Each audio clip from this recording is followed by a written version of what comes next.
What's up, everybody? Welcome to Podcast Now Plus. I'm Alex, and in this video, I want to talk about if the digital version of the PS5 is going to be cheaper than the normal, the disc version of it. Now, this, in my opinion, was very, very surprising. This was one of the surprises of the PS5 reveal. Now, as it went on and on, people were wondering, are we even going to get to see this? Then it became kind of clear, okay, they're kind of teasing it throughout the entire show, and then bam, at the end, obviously, they kind of assembled it with all that, whatever the heck they were kind of doing with those like blocks that kind of created the PS5, which was amazing. I absolutely loved the ending of that PS5 reveal. I personally really like the design of it. I get that the memes are hilarious. I love the memes of it, of Kaiba, of all the different stuff that's been going on the PS5. I love those. At the same time, I do think the PS5 looks really cool. And to be honest with you, when I first saw it, I did notice the disc, but then when they did the two versions, I'll be honest with you guys. When I saw that, I was like, wait, why are they showing just two models next to each other? Like, does that make it look better? But then I realized, oh my God, one of them doesn't have, and obviously this is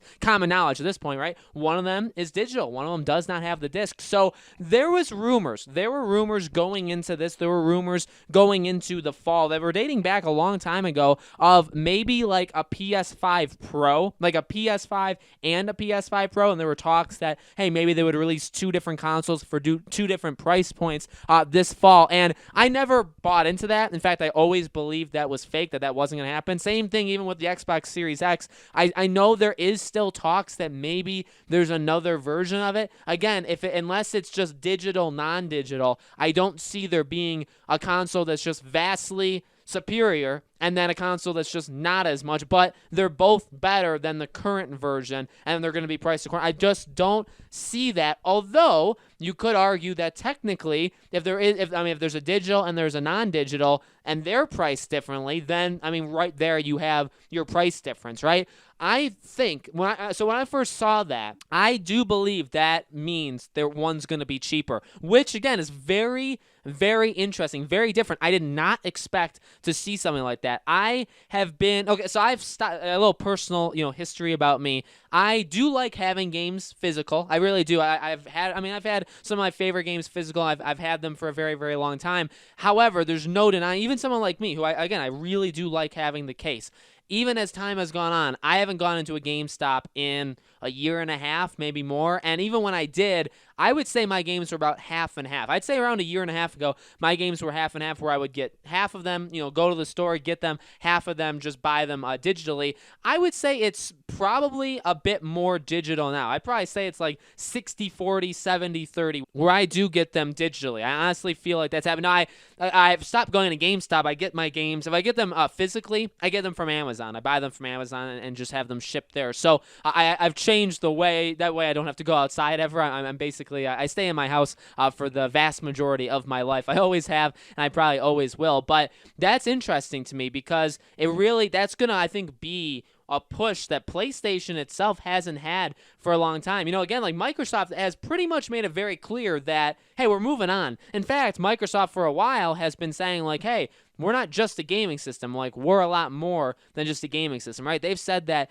for a very, very long time. And people, have made fun of them. People have left. People have joined them since they've made those statements. Those statements really started when they were advertising for the Xbox One, that this was a all-in-one console, that it can do a lot of things, that's not strictly gaming. Now, that hurt them a lot, I feel like, when they first were talking about that. But, they are right that things are moving into that atmosphere, that things are moving in that direction. And Sony has always been, games, like we're focusing on games, which is awesome. I'm siding with Sony here, but they've also always been, though I'd say if you picked which one would have wanted the focus to be more on the physical, video games, I think it would have been PlayStation. So it is a very oddball, like I never expected that, where they would have something that's just all digital. Now, again, coming from me, if this is cheaper, which I really think, if it doesn't have literally a slot to put in the disc and it doesn't have that kind of technology running, I think just factually it would be cheaper, wouldn't it? I think just there's history to go off of, and it just makes sense that if you don't have that feature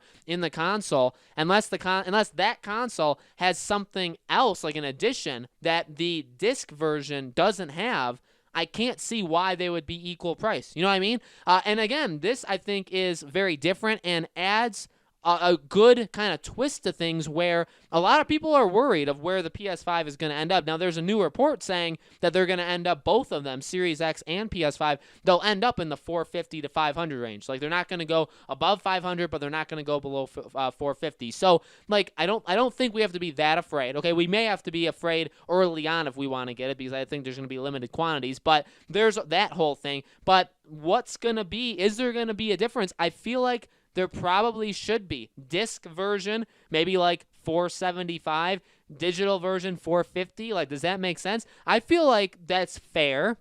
I feel like a $25 difference. And the thing you have to note, too, is the production costs. Now, the things that we've heard from the production costs is it costs around $474 to make the PS5. Okay, $474 to make the PS5. So if they sold it at $450, they'd be losing $24 for every single unit that's bought by one of us, okay? And that's been published, that's kind of well known. So they would be losing money. The question now I have, which I never had before, but the question I have now is, what version was that? So $474, that's how much it costs to make it. Is that how much it costs to make the digital version or the disc version? Because if it costs less to make the digital version, can you sell it for even less? You know what I mean? So it does add a wrinkle to it that I never really expected. It also now makes me, honestly, it makes me have to make kind of a difficult choice, because again, I have slipped back in terms of physical. I've bought a lot more digital over the last 2, 3, 4 years than I used to, right? And I think just in general, that's how the entire gaming world has gone. That's why the physical sales of games have dropped literally everywhere. That's why GameStop can't survive anymore, all that kind of stuff. And I mean, it makes sense. I understand that we're going to all digital. But now for PlayStation, for someone even like me, we start to get into the area where it's like, all right, even if it's $25 cheaper, that's I think enough to convince me that, all right, you know what? I love discs. I love the box cover. I love the art. I love all that kind of stuff. But you know what? If it's cheaper, we can all kind of see where this thing is going. Imagine another, I think right now, in fact, I think some studies have came out that have said, like, pretty much where we're at right now, it's like 50-50. And before, it used to be way more physical. But digital has completely caught up to physical copies of games, okay? Imagine 2, 3, 4 years from now. Imagine what happens then. Will it be, 70-30 like the other way? You know what I mean? And also it kind of depends on how long the PS5 and Series X are going to last before they do PS5, PS5 Pro and, Xbox. I don't even know what Xbox would call it, but, before they even go on to their next thing, how much is it going to change just in between now and then? You know what I mean? I think no matter what, this is probably the last one for discs. I think the next one, 5, 6, 7, however many years it's going to be, I think that one will be all digital. This is the last one where you're going to have a choice, I think, in my opinion. This is the last one that you're going to have a choice to pick which one you want. And again, if it's cheaper, which I think it should be, it very well could be, and I think that is actually enough for me to buy it. I think I would actually choose the digital version. It may suck at first. I wouldn't have like the physical game in front of me to pop in, and there's always going to be something special about there, and there'll always be something special about holding it in front of you, but there are a lot of perks to buying it digital. So it's going to make someone like me have to make a really, really tough call eventually, but again, I see the writing on the wall. I see where we're going, and especially from a Sony point of view, I think it makes a lot of sense to have these two versions and have the digital one be cheaper. So guys, let me know in the comments below. What do you think? Do you think the digital version will be cheaper than the disc version? Would you get it because of that? Would you get it anyway? Let me know. As always, make sure you guys are subscribed to this YouTube channel. Have the bell icon turned on so you guys know when all these videos go up. And I do a new video on this channel every single day. And so I hope to see you guys on tomorrow's video.